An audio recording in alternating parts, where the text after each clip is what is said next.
Waktu tu dekat waktu tengah hari, waktu makan.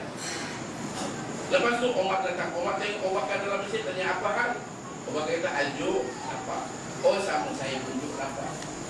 Rasulullah datang. Seragam kamu berdua ni waktu tengah hari. Apa hal kat masjid? Aljuk. Bagi dia kata sama. Saya tunjuk. Saya pun lapar. Kenapa nak maju tu? Takkanlah tak tahu nak makan. Takkanlah tak tahu nak kerja. Sampai berhutang. Ni seorang Nabi. Daripada lahir sampai wafat. Apa sebenarnya? Sebenarnya agenda dia adalah agama. Pengorbanan untuk kita. Dan agama ni tuan-tuan, tanpa agama, orang kaya gagal, orang miskin gagal, orang tua gagal, orang pandai gagal, semua gagal. Tak mungkin. Agama ni disebut ulama waf'un ilahiyyun yad'u ashabal uqul ila al-qabul lima ja'a bihi rasul.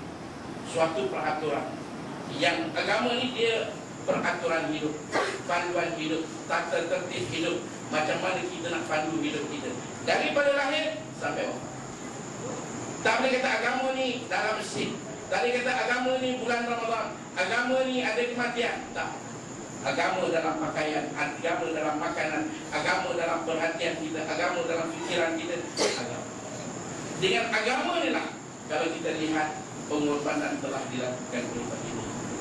Macam kita, saya buat contoh lah. Macam satu keluarga, bapa. Kalau bapa asyik pentingkan diri dia, baju nak pakai mahal-mahal, kereta nak mahal-mahal, makan nak sedap-sedap, macam mana anak dia? Dia tak peduli. Kalau nak hidup, nak mati, ya, aku mau special, bergaya sepanjang masa. Apa nak jadi dengan anak? Tak sanggup berkorban. Anak sakit-sakit lah, anak demam-demam lah. Dia penting bergaya, hidup sehat. Dia hidup dengan pakaian mahal-mahal, hancur. Sebab itu baginda telah memberikan contoh. Hari ini kita kembali kepada panduan baginda. Kita ambil apa yang baginda telah tunjuk pada umat daripada lahir baginda. Allah sengaja. Kalau kita tengok kenapa Abu Talib tak beriman, kenapa? Tak lain takkan kerana Allah nak tunjuk kesucian Islam ini, kesempurnaan Islam ini, serelevannya dia. Ada tidak ada satu lubang yang boleh masuk, ruang yang boleh dicelah oleh mana-mana musuh. Nak kata Muhammad ni ada didikan, ada desakan, ada ajaran, bapa dia ajar, ibu dia ajar, tak. Dan Allah nak beritahu bahawa agama ni hak mutlak Allah. Muhammad sendiri pun tak boleh buat apa pada pakcik dia. Tak boleh buat apa. Bayangkan betapa sedihnya baginda. Tahun itu tahun kesedihan di mana dua benda berlaku. Satu, kewafatan Abu Talib. Yang satu lagi, kewafatan Khalid bin Umar.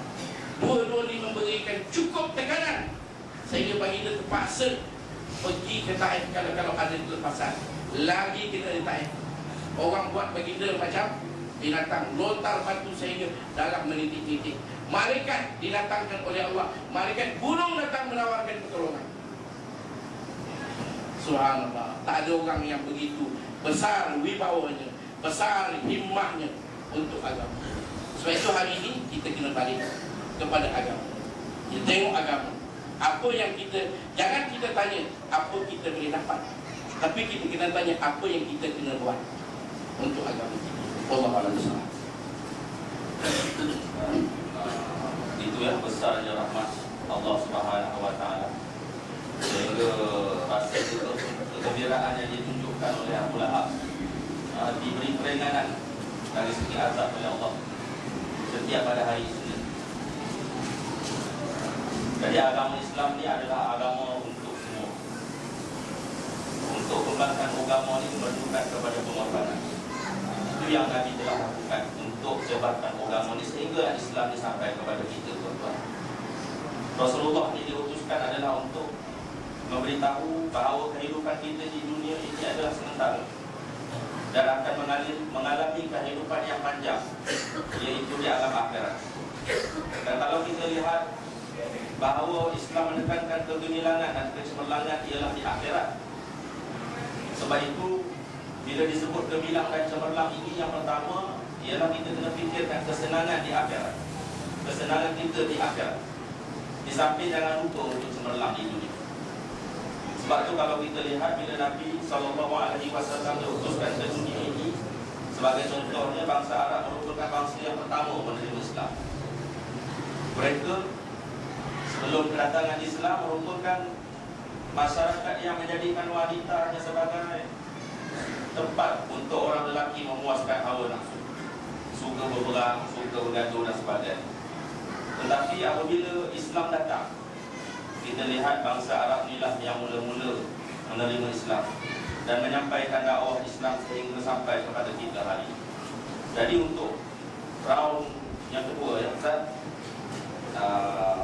saya mempersilakan Al-Fadhil Dr. Zul untuk menjelaskan apakah makna kecemerlangan menurut Islam. Silakan. Terima kasih kepada Musi, tuan-tuan dan puan-puan yang dirahmati Allah. Apabila kita sebut cemerlang atau hebat, kita tengok dalam Al-Quran Al-Karim atau dalam hadis Nabi sallallahu alaihi wasallam, dia menggunakan kalimah-kalimah yang banyak. Antara yang digunakan kalimah tersebut ialah al-muflihun. Kalau salat itu disebut hayya 'alas salat, hayya 'alal falah. Jadi kalimah al-muflihun salah satu daripada makna kecemerlangan. Dan kadang-kadang digunakan kalimah al-faizu, juga menggambarkan kemenangan dan kejayaan. Begitu juga kadang-kadang digunakan kalimah-kalimah yang lain yang serupa dengannya, yang memberi makna bahawa Islam menjunjung ke arah kebaikan, kecemerlangan dan banyak usaha-usaha ke arah itu. Apa benda macam itu. Jadi bagaimana cara untuk memulakan langkah berjaya, cemerlang, hebat dan sebagainya? Pertama yang kita tengok, Rasulullah SAW bila dia diutuskan, Allah turunkan Iqra yang pertama. Maka di sini kita faham kunci Iqra ini adalah untuk menyelesaikan kemeluk kegelapan jahiliyah dan jahil buta kepada ilmu, kepada kesedaran, kefahaman. Maka ini antara yang pertama. Ilmu saja tak cukup, maka ilmu tersebut mesti digarap dengan kefahaman. Artinya berlaku amalan, berlakunya pelaksanaan. Maka di sana kita tengok digabungkan masalah ilmu ini dengan amal, yang mana diselami dengan iman. Bila ini manusia akan jadi cemerlang. Walaupun itu dalam meniti ke arah kecemerlangan, kita akan dapati bahawa Nabi mengajar kita supaya ada satu sifat namanya itqan. Itqan dengan makna menekuni sesuatu perkara. Inna Allaha yuhibbu 'abdan idza 'amila 'amalan an yuqina. Allah Subhanahu wa taala amat suka kepada seorang hamba bila dia buat satu perkara itu, dia menekuni perkara tersebut, dia bersungguh-sungguh. Dan kalau kita tengok dalam sejarah para sahabat radhiyallahu anhum, sebagaimana Rasulullah SAW telah tarbiyah mereka, Rasulullah SAW telah mengajar mereka bagaimana mereka menekuni dalam pelbagai disiplin ilmu dan dalam pelbagai aktivitas, bahkan naik kuda ke, berperang ke, memanah ke, mengasah lembing ke dan sebagainya. Semuanya sahabat-sahabat cukup hebat.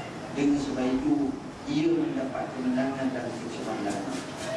Tuan-tuan dan puan-puan yang dirahmati Allah, untuk nak berdapat keadaan ini, saya nampak bermula daripada